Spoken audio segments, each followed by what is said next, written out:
Monday night raw पे Bobby Lashley का अगला WWE चैंपियनशिप का अपोनेंट कोफी किंगस्टन होगा या ड्रू मैकइंटायर। साथ में दोस्तों बात करेंगे कि किस सुपरस्टार ने रोमन रिंग्स का यूनिवर्सल चैंपियनशिप मैच एक्सेप्ट कर लिया है।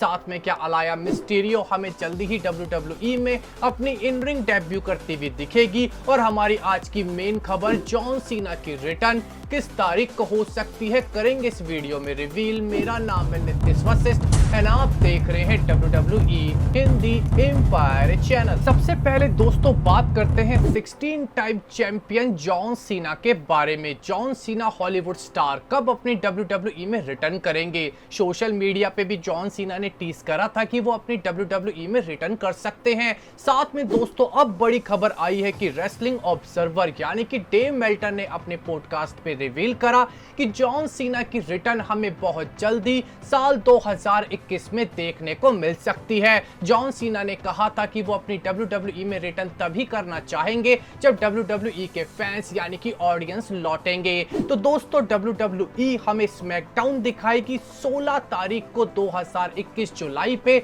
जहां पे हमें WWE के फैंस लौटते हुए दिखेंगे। ये वही तारीख है डेव मेल्टर के अकॉर्डिंग जिस दिन हमें जॉन सीना की रिटर्न फ्राइडे नाइट स्मैकडाउन पे होती हुई दिख सकती है, जिसके बाद हमें जॉन सीना एक छोटे से टाइम पीरियड के लिए फिर से WWE में हमें कुछ मैचेस परफॉर्म करते हुए दिखेंगे। यानी कि 16 टाइम जॉन सीना की रिटर्न लगभग तय है साल 2021 में। साथ में ये डेट भी काफी हद तक कंफर्म हो चुकी है कि 16 जुलाई 2021 के फ्राइडे नाइट स्मैकडाउन के एपिसोड पे हमें जॉन सीना की रिटर्न होती हुई दिखेगी। इसके बाद दोस्तों बात करते हैं इंटरकॉन्टिनेंटल चैंपियनशिप के बारे में कि अपोलो क्रूज को अब कौन फेस करेगा। बिग ई से तो एलेक्स्टर ब्लैक भिड़ गए, सैमी ज़ायन एक हील सुपरस्टार हैं, अपोलो क्रूज पे एक हील सुपरस्टार हैं, इसीलिए उन्हें एक फेस सुपरस्टार चैलेंज करता हुआ दिखेगा। यानी कि फ्राइडे नाइट स्मैकडाउन में अब हमें केविन ओवंस अपोलो क्रूज को इंटरकॉन्टिनेंटल चैंपियनशिप के लिए चैलेंज करते हुए दिखेंगे। इसके अलावा दोस्तों रे मिस्टीरियो ने एक पॉडकास्ट इंटरव्यू पे रिवील करा कि अगर उनकी बेटी आलिया मिस्टीरियो अगर WWE में एज ए रेसलर परफॉर्म करना चाहे, अपनी इन रिंग डेब्यू करना चाहे, तो वो अपने बेटे डोमिनिक की तरह ही आलिया मिस्टीरियो को पूरी तरीके से ट्रेन करेंगे और उनके इस डिसीजन को 100% बैक करेंगे। यानी कि दोस्तों पूरी पॉसिबिलिटी है फ्यूचर में कि आलिया मिस्टीरियो हमें रे मिस्टीरियो से ट्रेन होने के बाद WWE में अपना जलवा बिखेरती हुई दिखेंगी। इसके अलावा दोस्तों कीथ ली जो हमें WWE से काफी टाइम से दूर देखने को मिल रहे हैं, फाइनली उन्होंने सोशल मीडिया पे एक ऐसी बात कही जिसके बाद ऐसा लगता है कि शायद कीथ ली और WWE के बीच में सब कुछ नहीं चल रहा। एक फैन ने कीथ ली से पूछा व्हाट इज नेक्स्ट। दोस्तों इसका जवाब कीथ ली ने दिया कि उनको नहीं पता व्हाट इज नेक्स्ट। यानी कि दोस्तों कीथ ली को ये भी नहीं पता कि WWE उनकी रिटर्न के लिए कोई प्लान्स बना रही है या नहीं बना रही। यानी कि दोस्तों ये काफी ज्यादा खतरनाक बात है कि कीथ ली जैसा सुपरस्टार हमें मंडे नाइट रॉ से बिना प्लान्स के ही दूर देखने को मिल रहा है, जबकि वो फिट हो चुका है। इसके बाद दोस्तों अब बात करते हैं रोमन रिंग्स के बारे में। Tribal chief Roman rings Cesaro को हराने के बाद अब अगला कौन होगा। दोस्तों स्मैकडाउन खत्म होने के बाद फ्राइडे नाइट स्मैकडाउन के शो टॉकिंग स्मैक पे हमें पॉल हेमन के साथ देखने को मिले नाकामूरा को पॉल हेमन ने ऑफर दिया कि वो रोमन रिंग्स को क्या यूनिवर्सल चैंपियनशिप के लिए एक मैच में फेस करना चाहेंगे। नाकामूरा ने इसका जवाब जैपनीज में दिया। जैपनीज में दिए गए इस जवाब का मतलब था कि हाँ वो रोमन रिंग्स को यूनिवर्सल चैंपियनशिप मैच में फेस करना चाहेंगे और वो यूनिवर्सल चैंपियनशिप जीत भी सकते हैं। जिसके बाद पॉल हेमन ने उनके इस मैच की एक्सेप्टेंस को एग्री करा। यानी कि बिल्कुल साफ है दोस्तों कि अब हमें universal title match Roman rings versus Shinsuke Nakamura के बीच में फ्राइडे नाइट स्मैकडाउन पे देखने को मिल सकता है। इसके बाद दोस्तों अब हम बात करेंगे कि 24 मई 2021 के मंडे नाइट रॉ के एपिसोड पे हमें WWE क्या दिखाने वाला है। WWE ने ऑलरेडी एडवर्टाइज कर दिया है कि हमें रिडल भिड़ते हुए दिखेंगे जेवियर वुड के खिलाफ। दोस्तों पिछले हफ्ते जेवियर वुड और रिडल के बीच में भी टकराव हो गया था जब जेवियर वुड्स ने रेंडी ऑर्टन के मैच में इंटरफेयर करी थी और कोफी किंगस्टन ने रेंडी ऑर्टन को हरा दिया था।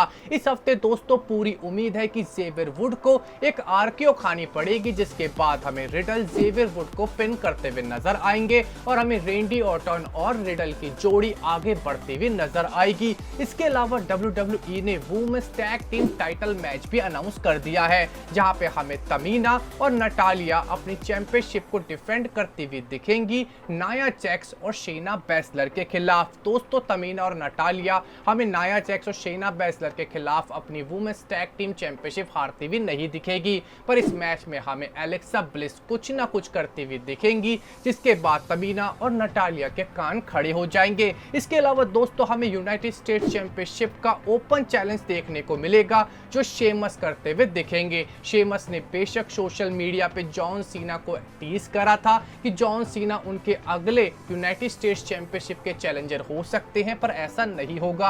हमें कोई ना कोई ऐसा सुपरस्टार फिर से शेमस को चैलेंज करता हुआ नजर आएगा जो हो सकता है फिर से शेमस से हारे और शेमस अपनी यूनाइटेड स्टेट्स चैंपियनशिप को रिटेन कर लें। इसके अलावा दोस्तों पिछले हफ्ते हमने देखा था कि एजे स्टाइल्स और इलायस की लड़ाई में कैसे इलायस के साथी जैक्सन रेकर ने एजे स्टाइल्स पे अटैक करा। इस हफ्ते दोस्तों हमें ओमोस इस मैच में आते हुए दिख सकते हैं जो जैक्सन रेकर के खिलाफ एक मैच में भिड़ सकते हैं, या एजे स्टाइल्स ही हमें जैक्सन रेकर के खिलाफ एक सिंगल्स मैच में इस मंडे नाइट रॉ में भिड़ते हुए दिख सकते हैं। इसके अलावा दोस्तों पिछले हफ्ते हमने ऑस्का वर्सेस शॉर्लेट फ्लेयर का एक सिंगल्स मैच देखा जहां पे ऑस्का ने शॉर्लेट फ्लेयर को हरा दिया। इस हफ्ते दोस्तों ऑस्का रिया रिप्ली को एक मैच के लिए चैलेंज करती हुई दिख सकती है रॉ वुमेन्स चैंपियनशिप के लिए, पर अगर आप ये सोच रहे हैं कि शॉर्लेट फ्लेयर टाइटल पिक्चर से बाहर हो गई हैं तो ऐसा कुछ नहीं है। हमें शॉर्लेट फ्लेयर ऑस्का और रिया रिप्ली को इंटरफेयर करती हुई दिख सकती हैं, जिसके बाद इन तीनों सुपरस्टार्स में हमें लड़ाई होती हुई दिख सकती है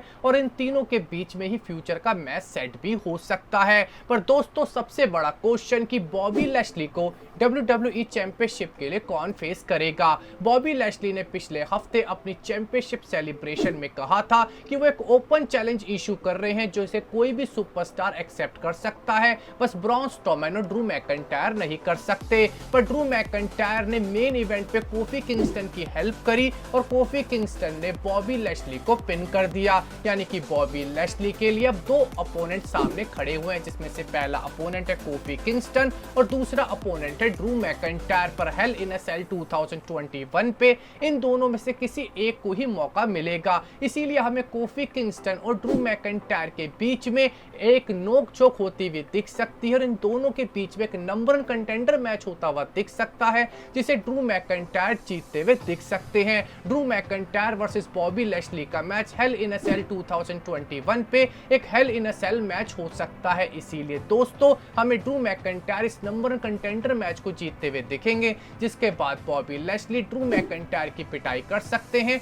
और इन दोनों के बीच में फिर से हीटेड राइवलरी जो पूरे साल 2021 में चली है फिर से हमें बनती हुई दिख सकती है। तो दोस्तों आपके अकॉर्डिंग कोफी किंगस्टन या ड्रू मैकइंटायर किसको बॉबी लैशली को चैलेंज करना चाहिए WWE चैंपियनशिप के लिए, कमेंट सेक्शन में जरूर बताइएगा। हमारे वीडियो को देखने बहुत बहुत शुक्रिया। हमारे चैनल को सब्सक्राइब कीजिए, लाइक एंड शेयर। आपका बहुत बहुत धन्यवाद।